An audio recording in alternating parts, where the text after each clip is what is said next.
So, what if getting smarter isn't about cramming more and more facts into your head? What if it's actually about arranging the facts you already have in a better way? It's a question that, honestly, might just change the way you think about learning forever. You know the feeling, right? We've all been there. It's late, you're staring at a textbook, absolutely fueled by caffeine, just forcing facts into your brain, only for them to completely vanish the moment the pressure is off. It's so frustrating, and it really makes you wonder, is there a fundamental flaw in how we're taught to learn? And that leads us right into what I like to call the memorization trap. See, from a very young age, we're basically taught that having a good memory equals being smart. But is that really true? Let's unpack that assumption a little bit. I mean, think about it. In so many classrooms, the whole game is just simple. You memorize the dates, the formulas, the definitions. Then you recite them on the test. And you repeat the whole cycle for the next chapter. It's a system built on repetition. But as we're about to see, repetition is actually a pretty poor substitute for real understanding. So why is this method so unreliable? Why does all that information we memorize seem to have such a short shelf life in our minds? Well, the answer lies in the very nature of how our brains are wired to learn in the first place. See, when you memorize something, you're treating each piece of information like it's a separate, isolated thing. It's like having a bunch of dots just floating around in a mental vacuum, with no lines connecting them to each other. They have no context, and without that context, they're fragile and super easy to lose. And this chart right here really gets to the heart of the whole issue.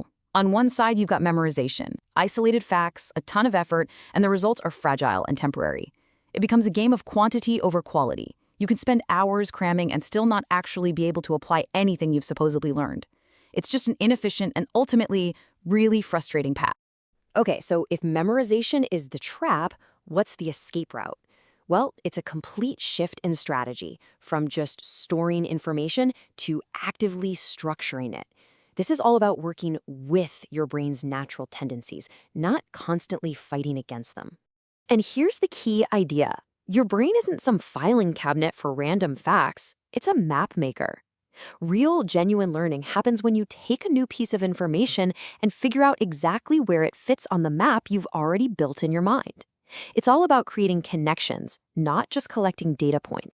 And the amazing thing is, you can trigger this map-making process just by asking the right kinds of questions. So instead of, how do I remember this, you start asking things like, how does this relate to that? Or what's the underlying pattern here?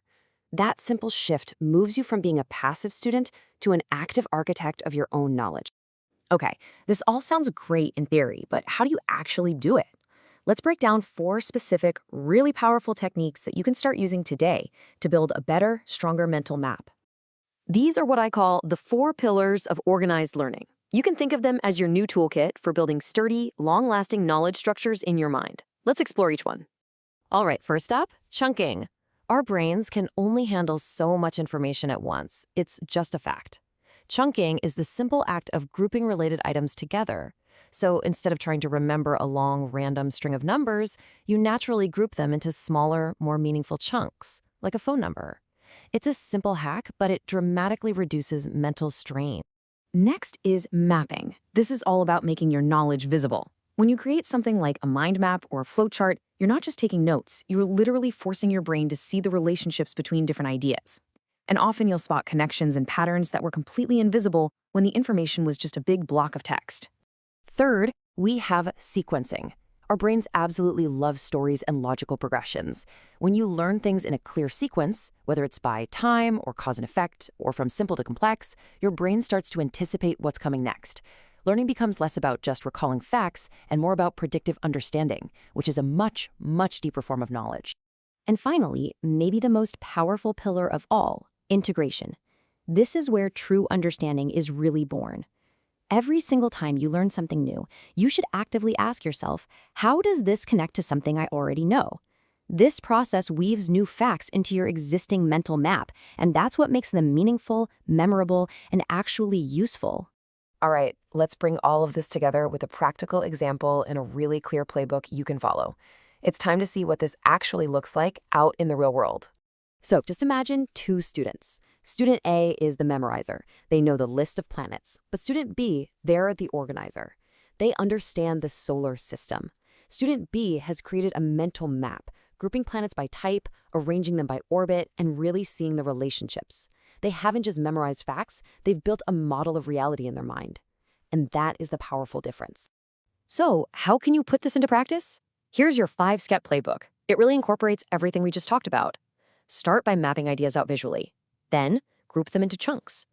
Arrange those chunks in a logical sequence. Actively connect them to what you already understand. And finally, apply that knowledge. This is exactly how you build the powerful habit of organizing your learning.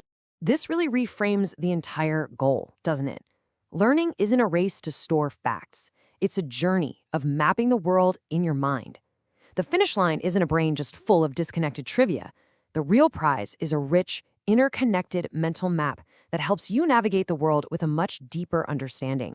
And that right there is the crucial takeaway. The next time you sit down to learn something new, just shift your focus. Don't ask yourself, how much can I memorize? Instead, ask, how can I organize this? Because when you focus on organization, you're not just studying for a test, you're learning for life.